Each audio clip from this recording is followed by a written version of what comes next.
Pemirsa, puncak perayaan Trisuci Waisak berlangsung di Candi Borobudur, Magelang, Jawa Tengah. Dijadwalkan Presiden Joko Widodo akan hadir di sana dan ada reporter Riyad Nur Hidayatullah dan juga juru kameran Indar Mawan. Sementara perayaan Waisak juga berlangsung di Vihara Ekayana, Tanjung Duret, Jakarta Barat. Ada rekan kami di sana yaitu Andika Perdana dan juga juru kamera yaitu Kris Dianto. Ya, Riyad. Kita ke Riyad terlebih dahulu di kawasan Candi Borobudur. Ya, Riyad, bagaimana proses perayaan Trisuci Waisak di sana?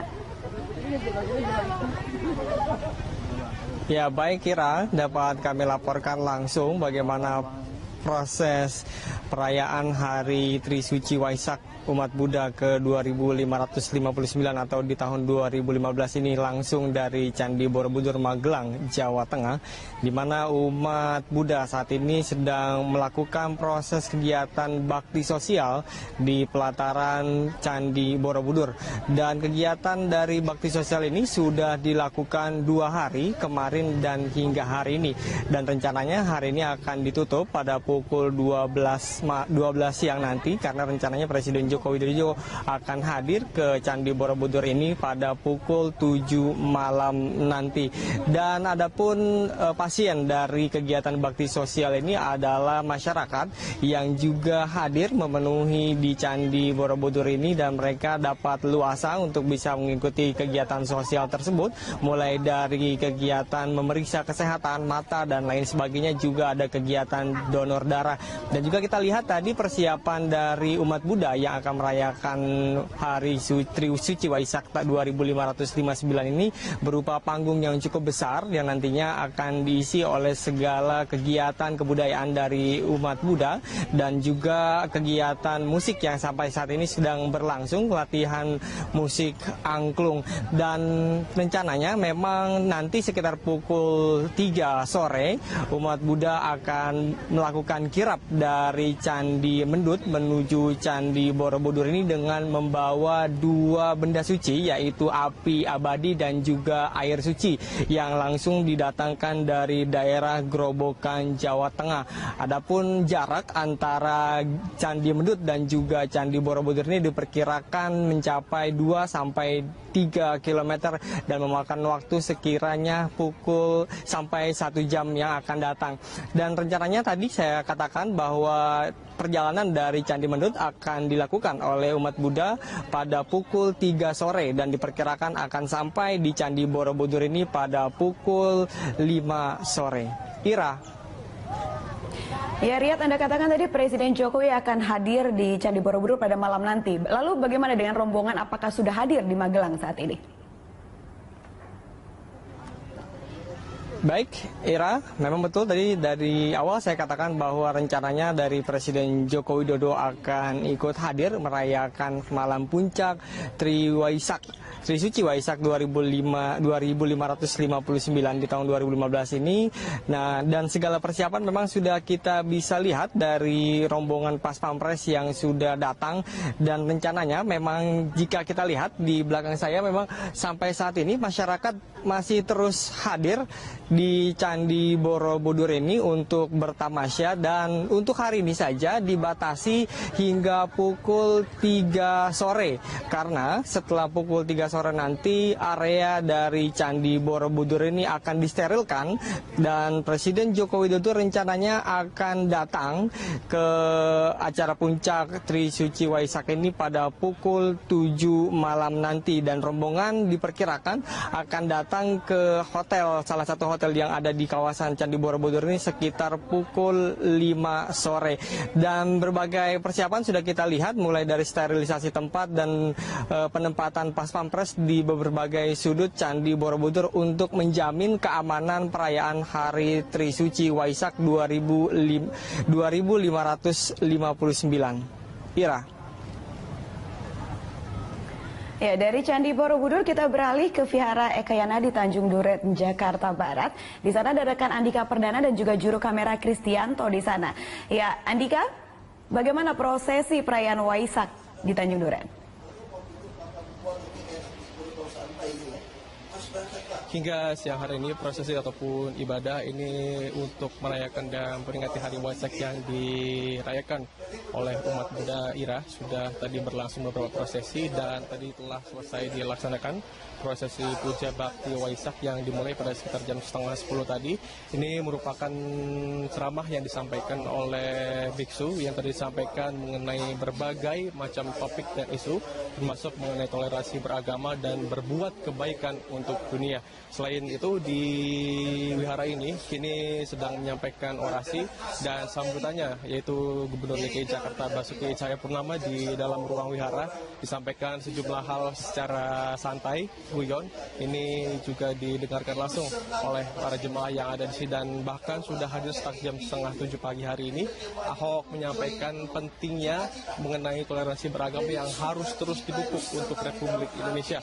Selain juga mengenai jalannya perayaan Waisak di wihara ini, dari sini kami juga memantau dan melihat ada tentunya pengamanan yang dilakukan oleh kepolisian dan ini juga melibatkan Polda dan kepolisian gabungan yang disampaikan oleh Polda dan menjamin juga bahwa Waisak tahun ini akan berjalan aman dan baik dan tidak akan terulang lagi ancaman keamanan yang sempat terjadi termasuk dengan adanya ledakan bom pada Agustus 2013 lalu di mana ada 300 personil kepolisian gabungan yang mengamankan Waisak pada tahun hari ini dan ini juga merupakan bagian dari komitmen kepolisian untuk terus menjaga proses dan hak ibadah yang akan dilakukan oleh umat Buddhis yang ada di kawasan Jakarta Barat ini. Ira.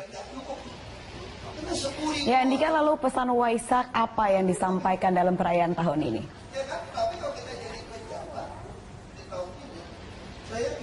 Pesan Waisak yang tadi disampaikan oleh biksu di sini, kami akan membacakannya dengan tidak mengurangi kalimatnya sedikit pun, yaitu Dharma Pelindung Dunia, di mana Buddha menyebutkan bahwa Dharma Pelindung Dunia ada dua. Yang pertama adalah sikap batin yang merasa malu bila melakukan perbuatan baik yang salah melalui pikiran, ucapan, ataupun yang kedua, ini adalah sikap batin yang merasa takut adanya perbuatan salah ataupun juga ucapan yang salah, yang ini tentu juga berakibat dan berikan dampak pada kehidupan di dunia ini. Ini merupakan ruh dan pesan utama yang disampaikan untuk membuat kebaikan lebih banyak di dunia dan tentunya tadi disampaikan juga sejumlah pesan lain termasuk mengenai toleransi beragama yang disampaikan oleh biksu bahwa ini penting masih terus harus dipupuk di Republik Indonesia karena ini sesuai dengan nilai kebinekaan yang masuk dalam Bhinneka Tunggal Ika dalam Pancasila yang seperti kita ketahui juga kemarin pada 1 Juni 2015 ini merupakan hari kelahiran Pancasila yang sudah 70 tahun lamanya Pancasila ada di Republik Indonesia yang menurut dan diharapkan oleh para pendiri bangsa termasuk Presiden Soekarno pada masa itu bahwa nilai kebinekaan dan keberagaman harus bersatu di Republik Indonesia. Sementara demikian Ira, kami kembalikan ke studio. Ya, terima kasih Andika atas laporannya. Pemirsa, demikian laporan Andika Perdana dan juru kamera Kristianto. Dan juga sebelumnya ada rekan Riyad Nur Hidayatullah dan juru kamera Indarmawan dari Candi Borobudur, Magelang, Jawa Tengah.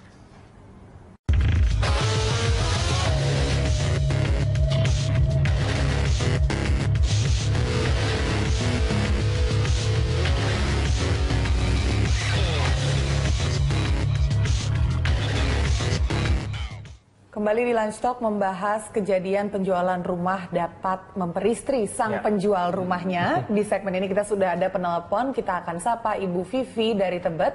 Silakan Ibu Vivi bila ada pertanyaan atau komentar yang ingin disampaikan. Mau nanya aja sih. Kayaknya kalau menurut aku itu masuk akal nggak sih, beneran nggak sih itu rumah di Malang itu kondisinya memang benar-benar dapat istri beli rumah gitu.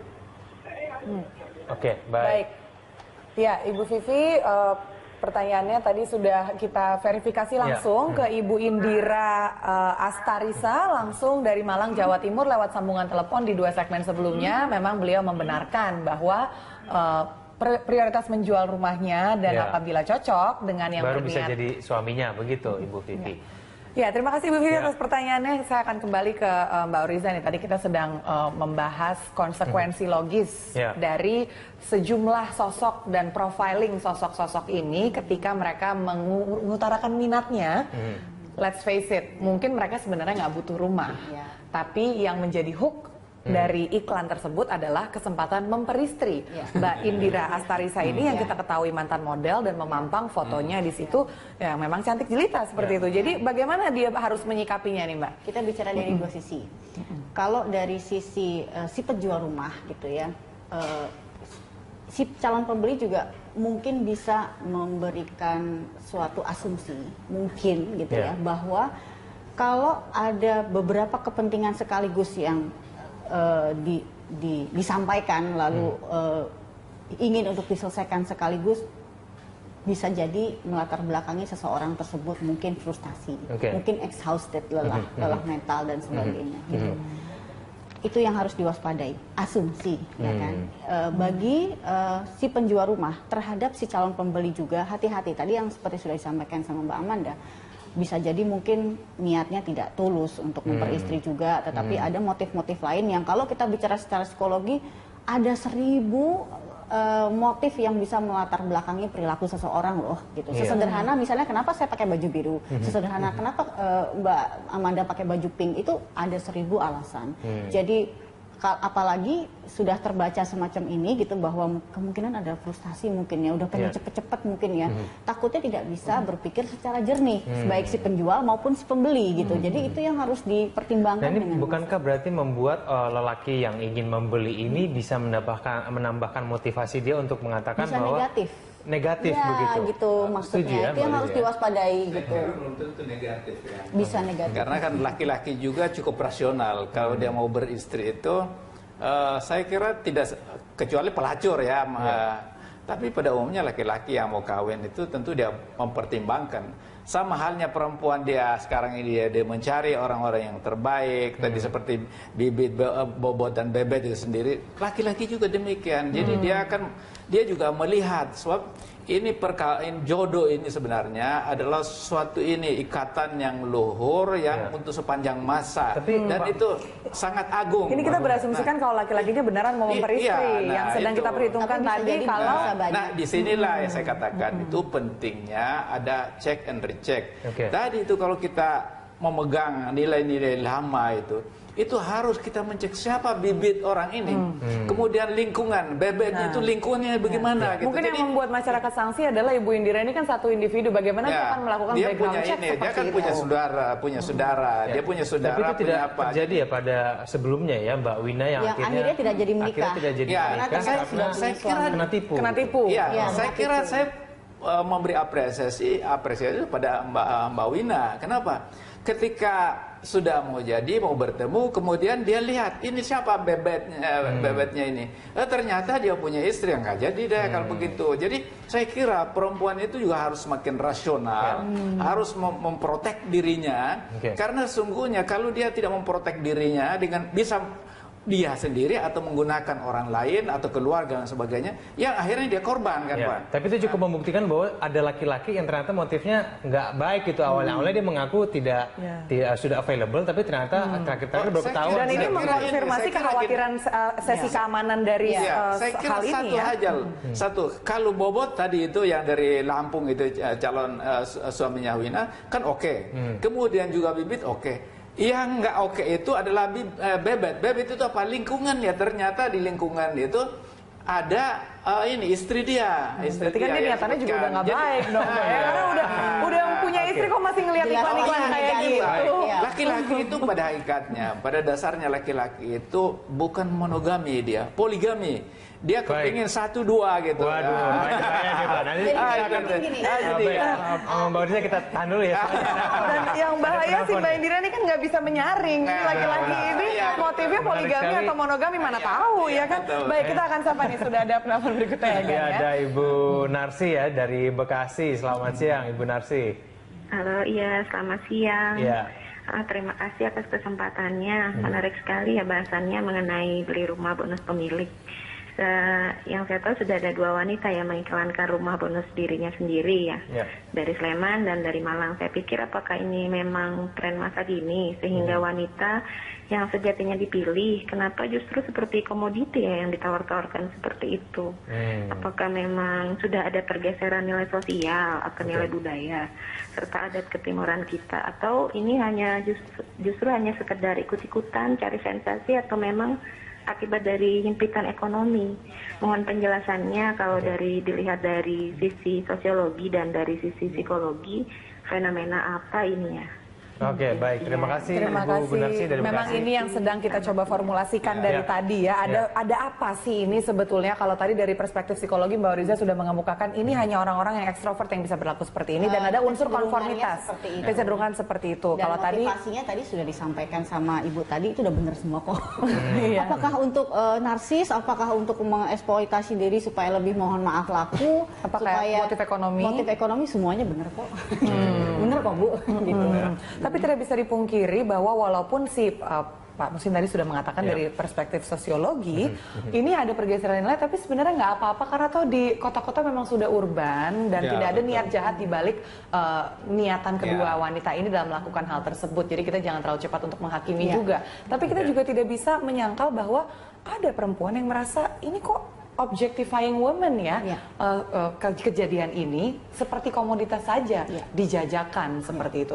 Bagaimana seharusnya Mbak Indira dan nama ini Mbak Wati, saya akan tanyakan ke Mbak Riza, menyikapi prejudis seperti itu, walaupun kita ketahui bukan itu niatnya. Jadi intinya kembali lagi sekedar diingatkan tadi bicara mengenai perspektif dan persepsi. Satu, jadi kalau udah seperti ini kondisinya, paling tidak gini, kalau psikolog mengamati, satu, tidak membahayakan diri sendiri, itu dulu yang dipegang. Mau ngapain, yang penting tidak membahayakan diri sendiri. Yang kedua, tidak membahayakan orang lain. Yang ketiga adalah sesuai dengan norma sosial dan tuntutan masyarakat. Itu aja dulu yang dipegang. Intinya itu. Jadi maksudnya melakukan sesuatu tidak membahayakan diri sendiri, tadi sudah kita bahas. Yang kedua, tidak membahayakan atau merugikan orang lain. Mungkin nanti ada calon pembeli lain, calon pembeli yang ternyata punya istrinya jadi terganggu karena istrinya juga mungkin pejabat atau orang terkenal, malah jadi berdampak. Itu yang kita harus pikirkan. Dan yang ketiga, yang tadi saya bilang bahwa fenomena semacam ini atau kejadian-kejadian semacam ini harus dipertimbangkan juga bahwa ini nanti bisa membuat orang lain juga meniru-niru loh.